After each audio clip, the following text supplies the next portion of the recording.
This is CGTN, China Global Television Network.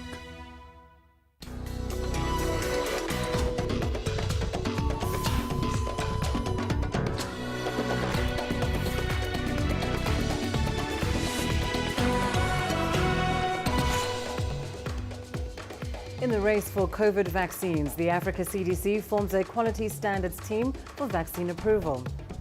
A medical oxygen shortage in Zimbabwe as COVID-19 cases surge.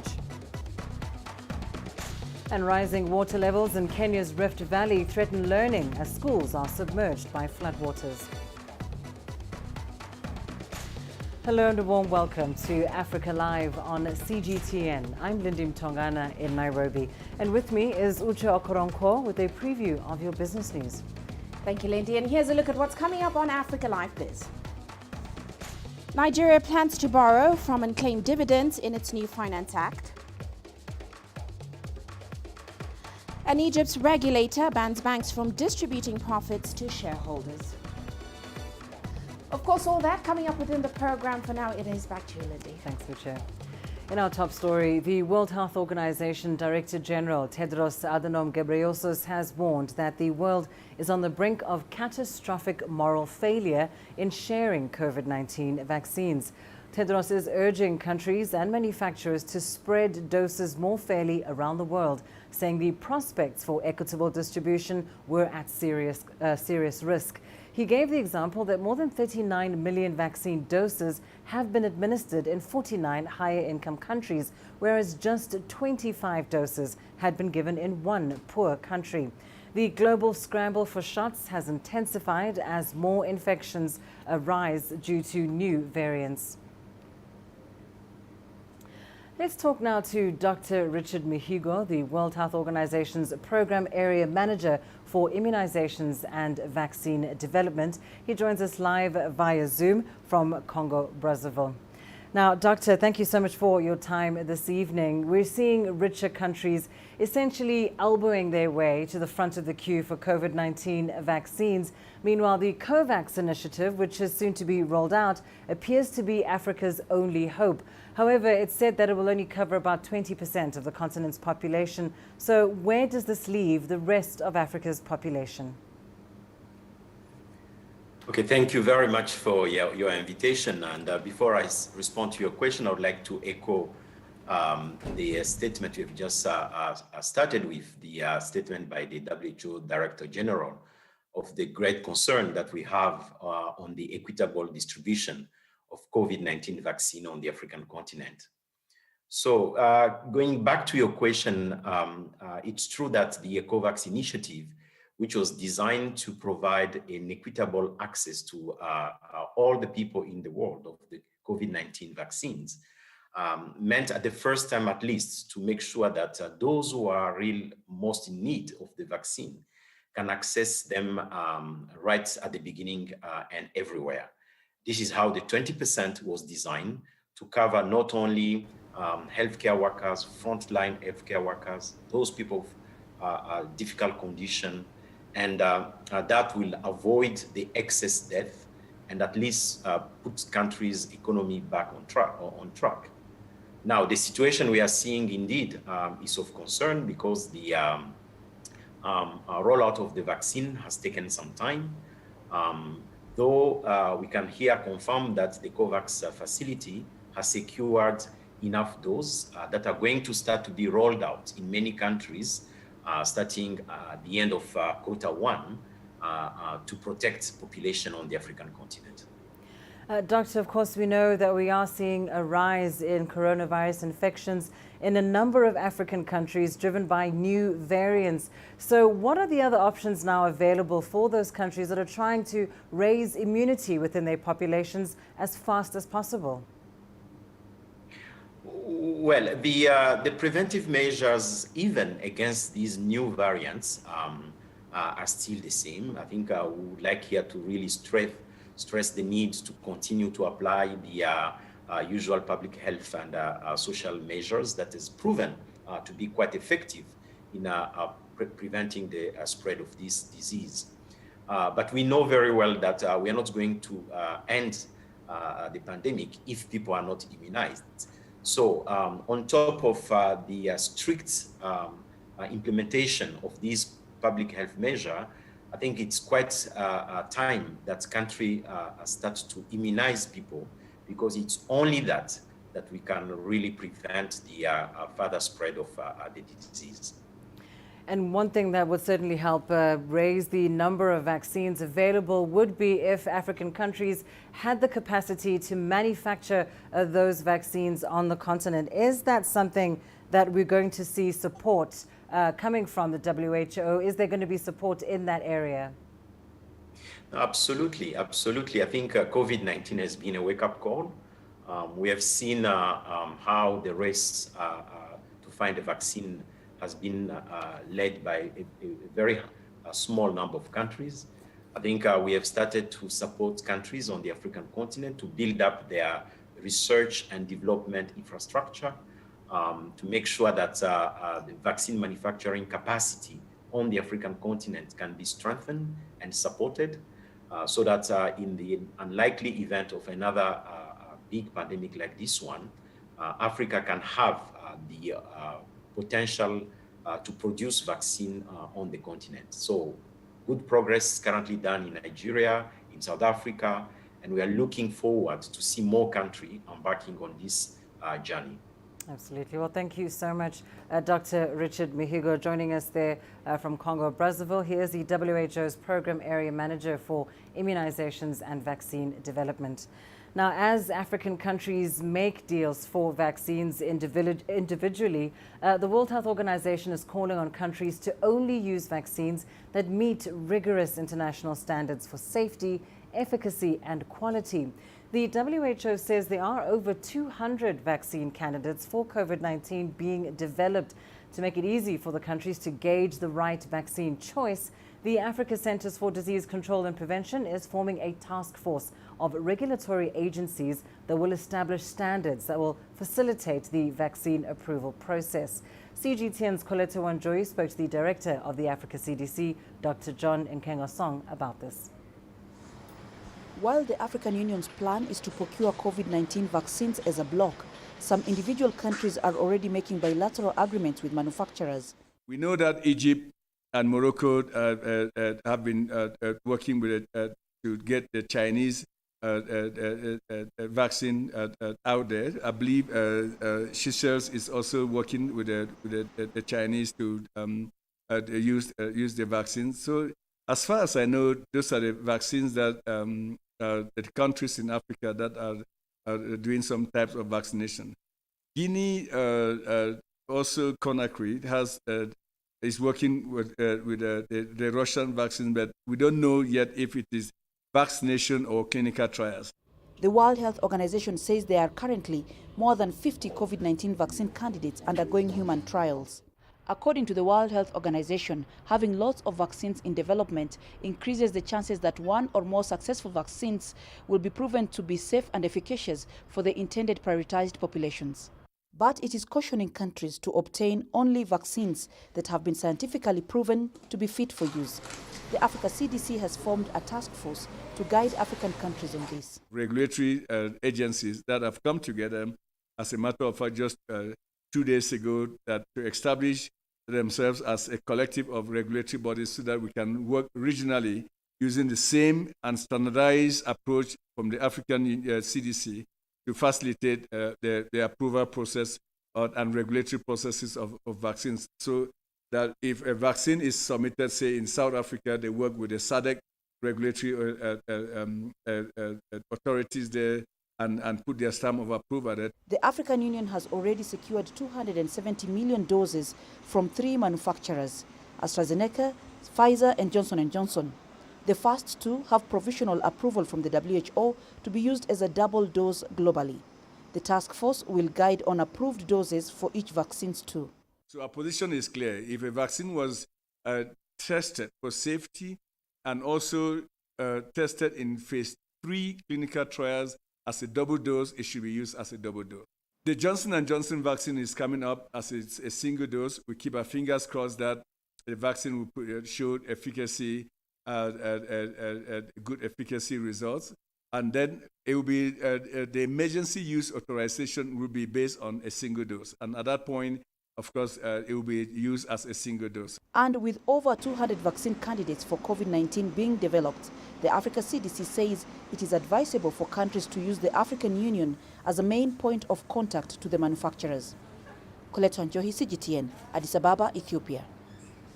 Schools have reopened in Ghana after months of closures due to the coronavirus pandemic. Now, while many students are happy to be back in the classroom, there are fears of a potential spread of coronavirus infections. Health experts say the country is inching towards a second wave as its COVID-19 case count continues to rise. CGTN's Nabil Ahmed Rufai reports from Accra. The new normal. Teachers and students keep their face masks on during lessons. As schools reopen in Ghana amid the COVID-19 pandemic, many students say they are happy to be back in the classroom. We are all learning in the house, but it was very difficult for us because there's TV in the house, there are other things in the house. You can't concentrate well, and you are being sent and doing all other stuff. So when we come to school, we are able to communicate with our teachers, so it helps us. These students have not been in the classroom for 10 months since the government shut down schools to curb the spread of COVID-19. Public schools like this did not have the facilities to offer online classes for students while they were away.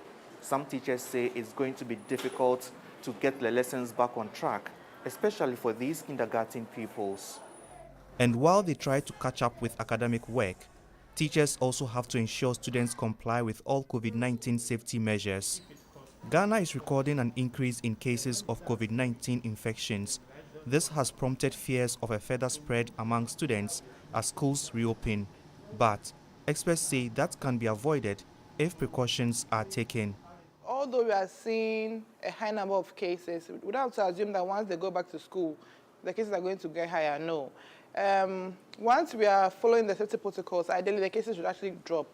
But because we don't follow them, that's why we have a high number of cases at the moment.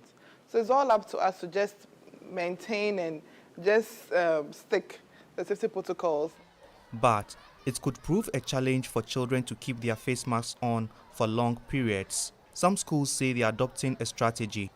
Teachers will be going around to make sure they keep it on. We are going to give numbers. After every hour, maybe number 1, remove your mask. They rest for about 5 minutes, put it on. Number 2, remove your mask, then to go on like that, because they can't put it on for the 4 hours. The government has urged teachers to ensure strict adherence to the COVID-19 safety measures. They hope that will help to avoid shutting down schools for a second time. Nabil Ahmed Rufai, CGTN, Accra, Ghana. Meanwhile, schools in Zimbabwe are adopting online teaching after the reinstatement of stiff lockdown restrictions. The indefinite postponement of the reopening of schools comes amid an upsurge in COVID-19 infections. However, O and A-level candidates have been allowed to sit for examinations. Teachers who've gone back to offering online classes admit it is not without its challenges. Parents, meanwhile, are calling on the government to come up with lasting solutions to the looming education crisis. I'm just sending audios. They can't even see me. I was just sending audios, and it's only a few who've got access to this online. So it's going to be difficult because most of the peoples do not have access to the internet. At the moment, it's not safe for the children to go to school, but as a government, maybe they need to subsidize data for our children. Maybe that's the first thing that they should do in order for them to do their online lessons. Right, besides subsidizing, maybe they can also provide laptops as well as tablets because they need to do their work. Staying in Zimbabwe, a rapid surge in COVID-19 infections has seen more patients needing oxygen therapy. However, medical oxygen is in short supply at some health facilities in the country. CGTN's Farai Mokutoya brings us more details from Harare. Zimbabwe's second wave is spreading across the country with greater ferocity than the first. Since the beginning of the year, 8 out of 10 patients that have been treated at this clinic have been COVID-19 cases. Between 30 to 40% of those have been in respiratory distress, which requires oxygen for treatment. The first phase had quite few people progressing with the symptoms to need ventilation or to need oxygen. But all of a sudden, the second attack comes heavily. And with so many people now requiring oxygen, it means pressure becomes quite high on oxygen. So the demand becomes very much quite high, and you find a lot of people looking for hospitals to be admitted in order to get some oxygen. So we find some people actually trying to purchase oxygen from their homes. You find people trying to look for tanks, oxygen, to do oxygen therapy at homes. According to Marisa, the leading gas supplier has had to cut other product lines in order to increase their production of medical oxygen.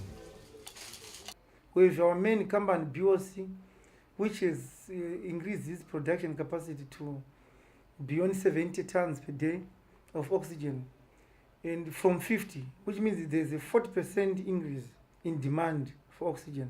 They've actually stopped the production of industrial oxygen that is used for welding and so forth, because the life comes first.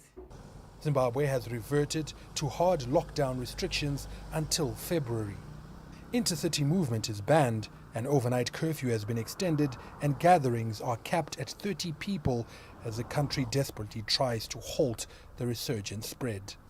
We are a little resourced countries in Africa, and our major aim is to be on prevention more than on treatment. We do not have enough capacity for treatment, but we can do something on prevention.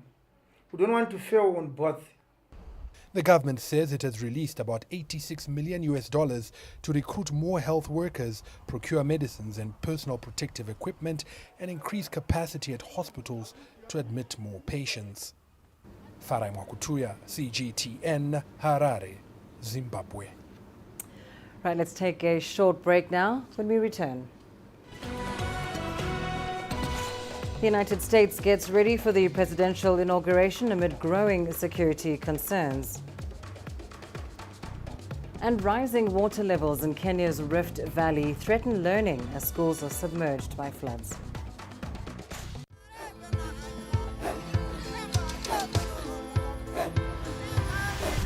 Africa is a continent of diversity, with varied climates and enchanting geography, and a people so distinct, but with a shared enduring spirit. We are at the heart of the continent to bring you the untold stories. Let's have a look. We celebrate Africa as it shapes its own destiny. Tunis, Cairo, Juba, Johannesburg, Ethiopia, Tanzania. Africa Live. Find your voice.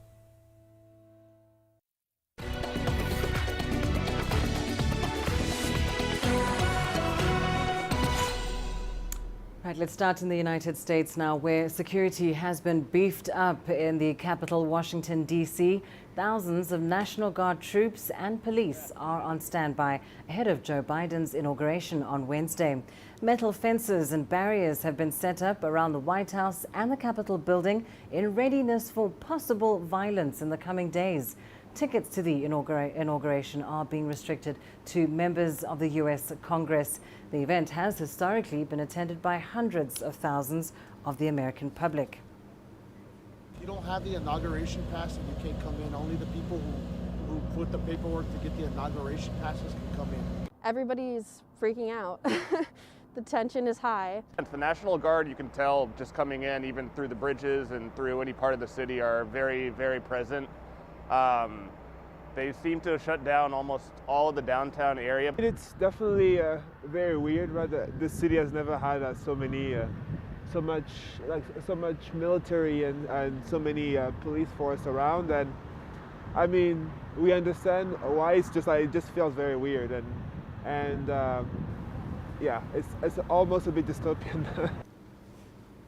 Well, Donald Trump has made an unconventional president of the United States for speaking out so boldly, and that included many astonishing and even questionable takes on media and politics, among other things. Here's a quick look at some of them. Don't be rude. Can you give us a question? Don't be rude. No, I'm not going to give you a question. I'm not going to give you a question. Can you state categorically? You are fake news. Sir, go ahead. Can you state categorically? And I love all people, rich or poor, but in those particular positions, I just don't want a poor person. Does that make sense? Does that make sense? North Korea best not make any more threats to the United States. They will be met with fire and fury like the world has never seen. And then we fell in love, okay? No, really. He wrote me beautiful letters, and they're great letters. I'm very consistent. I'm a very stable genius. I could be the most popular person in Europe. I could run for any office if I wanted to, but I don't want to. When during the campaign, I would say Mexico's going to pay for it. Obviously, I never said this, and I never meant they're going to write out a check. I said they're going to pay for it. They say walls don't work. Walls work 100%. You know, it used to be, I used to get great press until I ran for politics. I mean, I used to be the king of getting good press. I was very good at it. This is a flu. This is like a flu. It's going to disappear. One day it's like a miracle. It will disappear. Every one of these doctors said, how do you know so much about this? Maybe I have a natural ability. Maybe I should have done that instead of running for president. And on a scale of 1 to 10, how would you rate the response to this crisis? I'd rate it a 10. I think we've done a great job. Hydroxychloroquine. Try it, if you'd like. And then I see the disinfectant. Is there a way we can do something like that by injection? Pelosi is a sick woman. She's got a lot of problems, a lot of mental problems. The masks, it's going to be really a voluntary thing. You can do it. You don't have to do it. I'm choosing not to do it. So I said to my people, slow the testing down, please.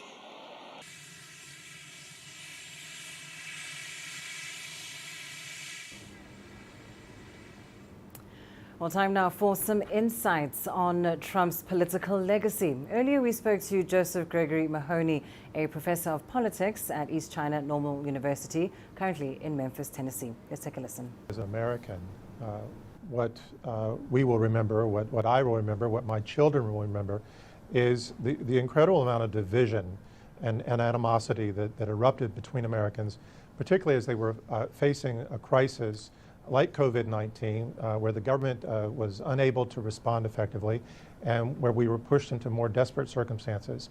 But again, you know, we will remember the 2 impeachments, the attack on democracy, the attack on the Capitol, and we will, above all, remember his slogan.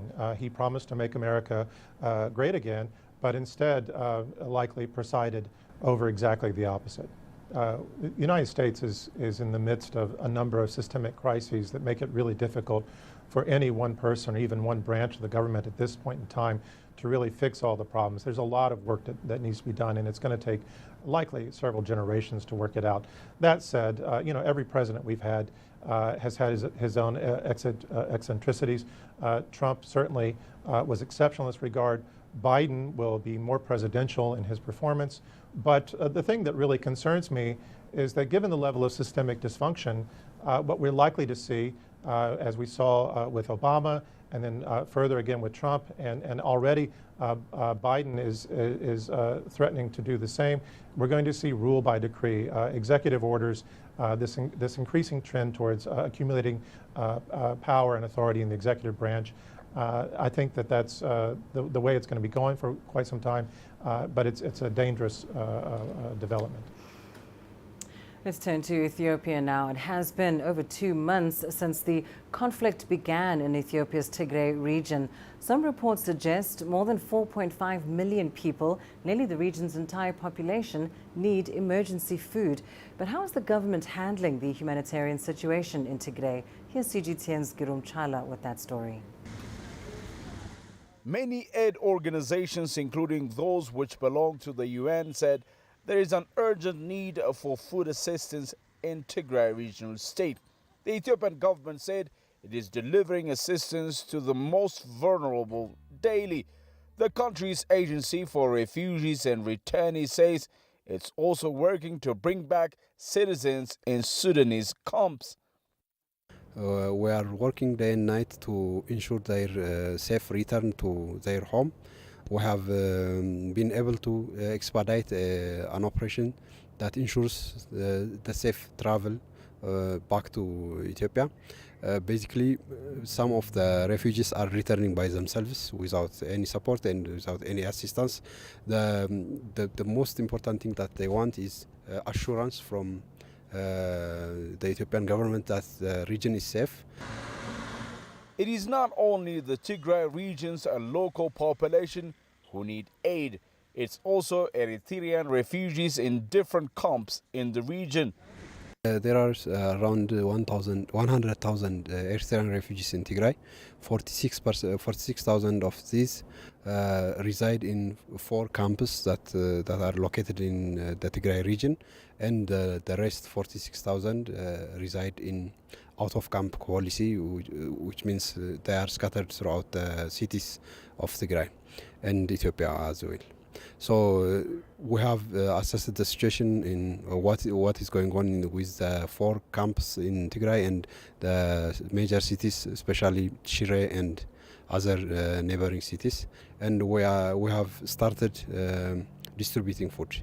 Still, aid agencies call for more robust measures to be taken by authorities to avoid any future humanitarian catastrophe in Tigray. These include the opening of more safe humanitarian corridors and allow better access for aid agencies to operate in. Grumtara CGTN, Addis Ababa, Ethiopia. As learners across Kenya resume learning, a number of them in the Rift Valley region are struggling to cope with challenges caused by flooding. At least 18 schools have been affected by the deluge that followed heavy rains. The rains have led to the swelling of lakes. CGTN's Wakista Nyabo reports. The sun is just peeping over the horizon when learners at Kokwa Island Primary School in Baringo County start the journey to their classrooms. But they can't just walk to school. Instead, they wait on a rock for a boat. Between the rock on their island village and the nearest school are the swollen waters of Lake Baringo. It rained so heavily that the volume of water in the lake increased, and the bridge that the children used to walk across was submerged. There's no other way for the children to get to school except by boat. So hakuna vile watoto wata access the other side mpaka iwe ni boat. This is a situation in a region that is home to Lake Baringo and Lake Bogoria, among other lakes. The rising water levels have affected the lives of people here. At Salabani Secondary School, after a year out of school due to the COVID-19 pandemic, hundreds of students returned to find flooded classrooms and floating school facilities. There was nowhere to learn and they had to find new schools. The flooding and swelling of the lakes have turned schools such as this one into just another set of unused, abandoned buildings as students leave. However, even as they continue to move, the water continues to follow them to some of these locations, further blurring the lines between the villages and the lakes. The Education Ministry has started building new schools, but this has presented new problems for learners. The schools we moved our children to have no boarding facilities, and this makes it hard for them. The children leave home really early and come home late because the schools are very, very far.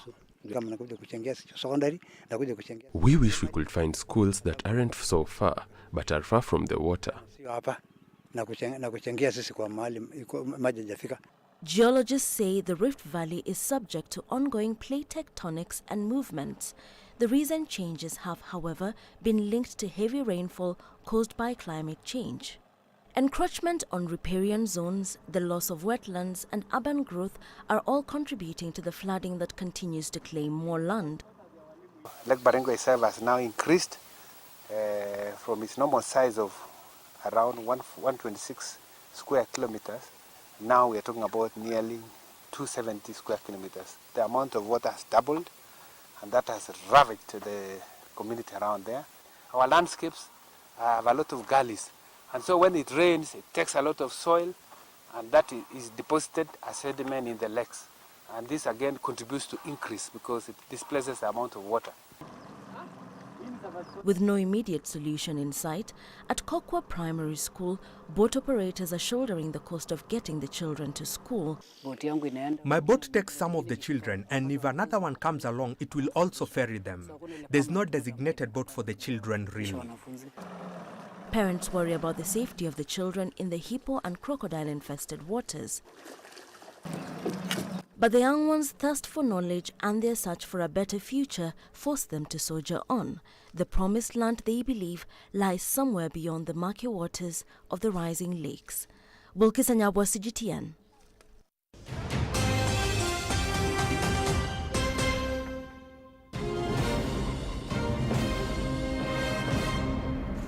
Recapping your top stories this hour, as African countries make deals for vaccines, the Africa Centers for Disease Control and Prevention is forming a task force of regulatory agencies to establish standards that will facilitate the vaccine approval process. Medical staff in South Africa are working round the clock to deal with a surge in coronavirus cases. Health facilities and mortuaries have recorded full capacity. The new COVID-19 variant identified in South Africa is escalating the situation. And in the United States, security has been beefed up in the capital, Washington, D.C. Thousands of National Guard troops and police are on standby ahead of Joe Biden's inauguration on Wednesday. Metal fences and barriers have been set up around the White House and the Capitol building in readiness for possible violence. And let's now go to Uche for your latest business news. Thank you, Lindy. And coming up on Africa Live Biz. Nigeria plans to borrow from unclaimed dividends in its new Finance Act. And Egypt's regulator bans its banks from distributing profits to shareholders.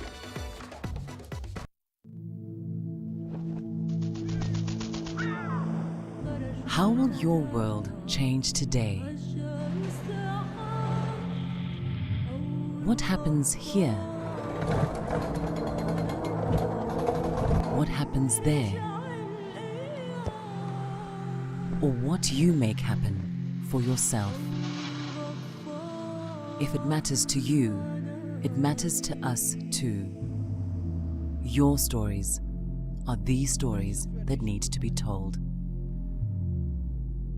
Africa Live. Find your voice.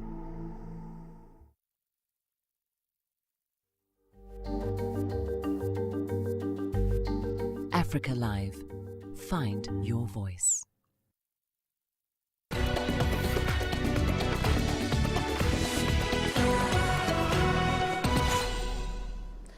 Well, let's start off in Nigeria. The country can now borrow money from unclaimed dividends and dormant account balances, and that is following the adoption of a new Finance Act. Now, the new law facilitates the government to have more financial capacity to handle cost-intensive projects as well as infrastructural developments. Here's CGTN's Kelechi Emekalam, however, reporting that the law is raising concern in some quarters. Just recently, Nigeria's President Muhammadu Buhari signed the Finance Act into law, giving the government room to expand its borrowing options. This time round from unclaimed dividends and account balances that have been left dormant for about 6 years. They would be transferred to a government's trust fund. Though signed into law, experts are skeptical about the act. Telling someone who probably traveled to the US for 7 years, 10 years, or who even lives in the US and just leaves his money in Nigeria or any other country, that you need to borrow his money because the money is dormant in his account or his dividends are unclaimed. It's an act of criminality. It's also inconsistent with the 1999 Constitution. And based on the supremacy of the Constitution, 1999, that law is inconsistent, and so it will not stand the test of time. What is more important is not really how much we borrow, but how well these borrowed funds are used. Where we are now is a situation where questions are being asked around the proper management and utilization of resources. You know, yes, government has made all kinds of commitment towards the anti-corruption fight, but evidence available still shows that we are yet to get to that pedestal of transparency. Nigeria has a growing appetite for borrowing, as at the third quarter of 2020, the country's debt profile was over $85 billion. Government's been looking for ways to stimulate the economy amid revenue shortfall, and the new Finance Act provides viable options. However, the modalities on the length of time for borrowing, returns and interests are still unclear. The onus is actually on government to show good faith, to the citizens that will be affected, and ensure that they refund their funds, and not shortchange the citizens. It is their funds; they can call it up anytime, and they should not be denied of such funds, considering that they might be going through some kind of emergency. According to the law, financial institutions that fail to remit such funds could be fined up to 5 times the value of the funds plus accumulated interest on the account. If well utilized, government would have more funds to spend on its budget and cost-intensive projects that will directly impact on citizens. Kelechi Emekalam, CGTN Abuja, Nigeria.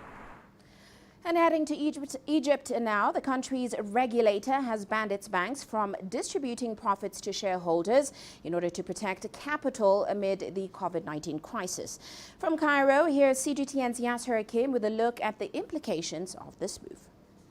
The decision by Egypt's Apex Bank to ban cash dividends comes amidst the outbreak of a second wave of the coronavirus, which has caused concerns of economic recovery.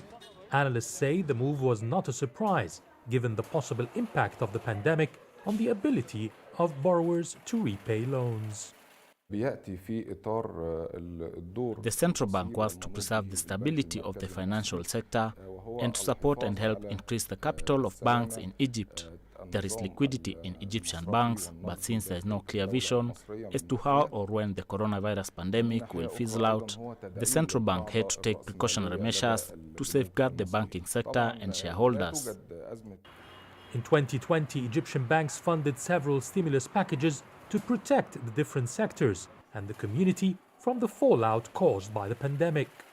The initiatives that has been taken by the central bank and in order to ensure availability of liquidity in the economic sector had helped to a great extent in ensuring the flow of the productivity and the workforce at large. Some of these initiatives was basically extending the overall loan book for 6 months for an amount of almost 2 trillion Egyptian pounds, and this was basically an unprecedented global initiative taken by the Central Bank of Egypt. Some fear that preventing shareholders from receiving their dividends would prompt foreign investors to shy away from Egyptian stocks. Others, however, have downplayed such an implication. On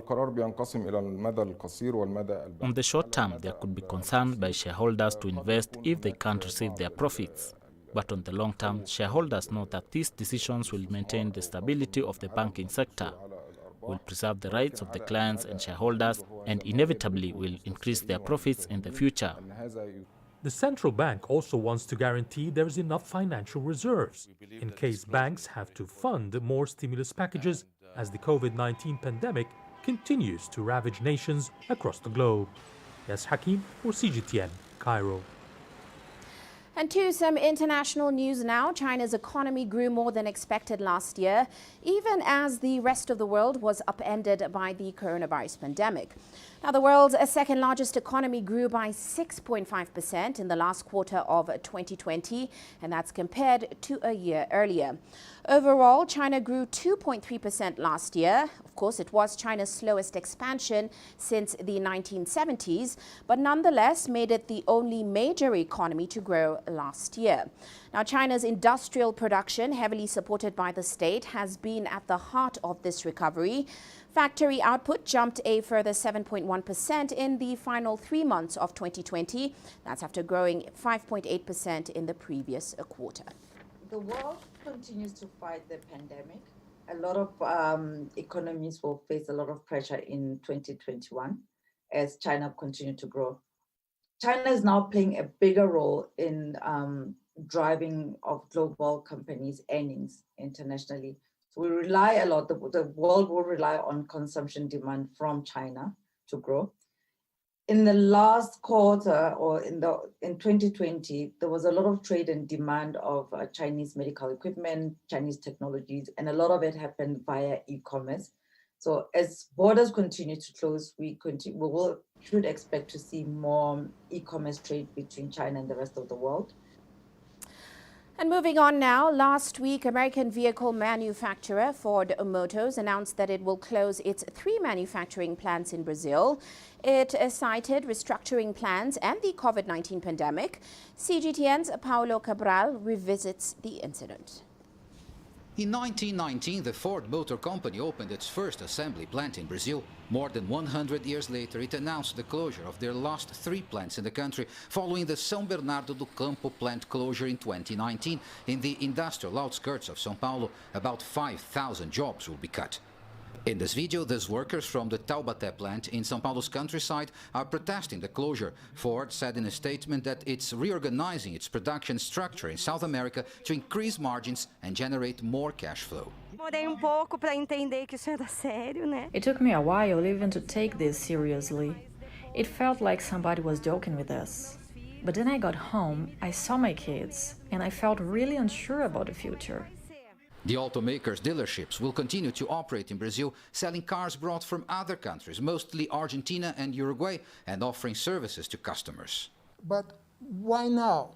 Because they were not making profits here in the Brazilian operation. They have an SUV here, they have the EcoSport, however, they were not making money. And why they are not making money? First, because their costs are high, and because the revenues are low. This may be simplistic, but why the costs are high? Because the volume are not achieving their full capacity, the capacity of their production.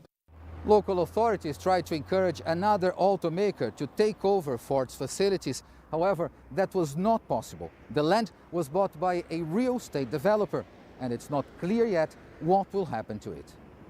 The São Bernardo plant closed down in October 2019 after 52 years, and at a time when Ford only spoke of their intention to stop production of trucks in the country. This union leader says it's a symbol of the loss of industrial jobs in Brazil. The federal government didn't help. There was an automaker who was interested in acquiring the plant, but the federal government did not help with incentives or public investment. Even after there were 3 Chinese groups looking into it, but then the pandemic came and everything had to stand still. Ford's plant closures in Brazil have to do with the crisis caused by the COVID-19 pandemic, but also reflect changes in the global production and flow of cars. Paulo Cabral, CGTN, São Bernardo do Campo, Brazil. Now, the African startup space has shown great strength and tenacity in the face of adversity, especially caused by the COVID-19 pandemic. One of the successful startups is a Tunisian solution for the mess in urban transport. The app is directly contributing to improve transport services for millions of users in the country. CGTN's Adnan Shaushi has this story. The bus software startup is offering a real-time solution for urban transport operations. It aims to solve several problems which directly impact the quality of service for millions of travelers in Tunisia and Africa. The first problem is manual ticketing, which involves a considerable loss of time and money. The second one is the lack of real-time statistics, which makes decision-making difficult. The third problem is the lack of access to real-time information for users, and finally the lack of dynamic management and planning of public transport division. The bus software co-founder, Makram Erges, dissolved his IT company and joined the Sahel Transport Company as an ordinary worker 4 years ago. He worked for the public enterprise for 2 years to learn the tricks of this field. Makram understood the problems of the transport sector, then resigned to start the bus software adventure. We've developed this digital platform which collects all data from the bus in real time. When data synchronization takes place, the managers can know the exact location of the bus. They see it on the map and collect information about the transport controller's whereabouts, the bus speed, the revenue, the exact number of users like students, soldiers and policemen. The Tunisian researchers are also using artificial intelligence in the Winika service. In recent times, AI has become increasingly useful in creating opportunities to make public transport safer, more reliable and more efficient. Artificial intelligence allows for the self-planning of buses. This is how the transport company can offer optimal service for users. According to a recent study published by the Consumer Protection Association, Tunisian users are very disappointed with the punctuality of bus service and inability of the public and private operators to provide a timetable for the operation schedules. In fact, the reliability provided by the Transport Department does not meet the expectations of passengers. The founders of the bus software startup specialized in the smart transport field assert that their mission is to put a smile back on the faces of public transport users. The company plans to operate in several African countries in the next 2 years. Adnan Shawishi, CGTN, Tunis. Well, that's all for now on Africa Live Biz, but coming up later on Global Business Africa, South Sudan and Sudan have agreed to increase oil production to help generate more revenue for both countries. We'll have the details at top of the hour. For now, back to you, Lindy. Thanks, Uche. Well, let's take a short break. Here's what's still ahead on the program. French MPs vote to return stolen pre-colonial artifacts to Benin and Senegal. Join us in Global Business and see Africa through our eyes. The greatest journeys, the greatest sights, the greatest adventures. Here in Qanater, this weir allows the locals to walk on water. We're far more than just TV news. We're your passport to the wonders of Africa. To bring you stories of struggle, survival and hope.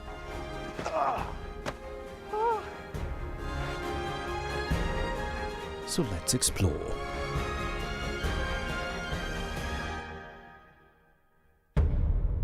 CGTN.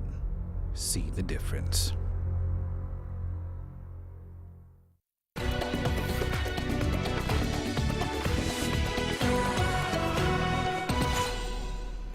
Members of the French National Assembly have voted in favor of returning looted African artifacts. The decision by legislators will see a section of pre-colonial African artifacts returned to Benin and Senegal after they were stolen more than a century ago. CGTN's Mohamed Abubakar has the details. A majority of members of the French National Assembly voted in favor of the decision to return looted artifacts back to their countries of origin. The move will see Benin reportedly receive a throne taken in 1892 from the palace of Behanzin, the last king of Dahomey. Senegal will also receive a sword belonging to a 19th century sheikh returned to the country. The two unique items are currently guarded at the Museum of Black Civilizations in Dakar. Slavery and colonization have been extremely painful elements of African history. We cannot sum up our history with these two elements. I think it's important to recover the objects that seem to be most important and symbolic to our heritage. At the same time, we must not forget other objects that are scattered around Europe, which are ambassadors of the different African cultures. Colonization was a crime against humanity.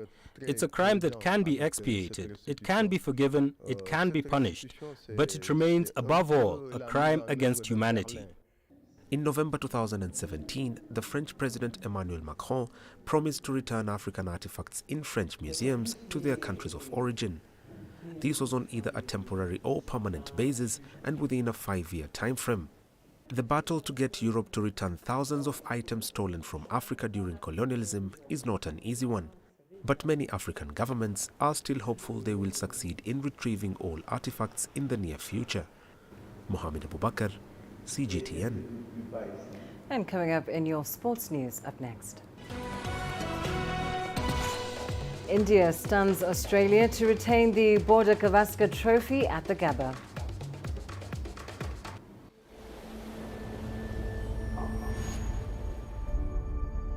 How would you create your legend?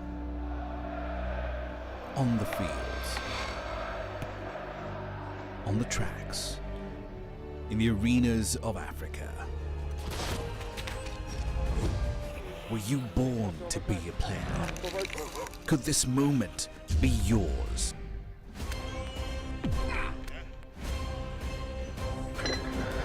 Sports Scene. Find your game.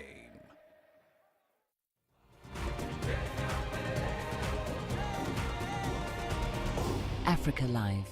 Find your voice.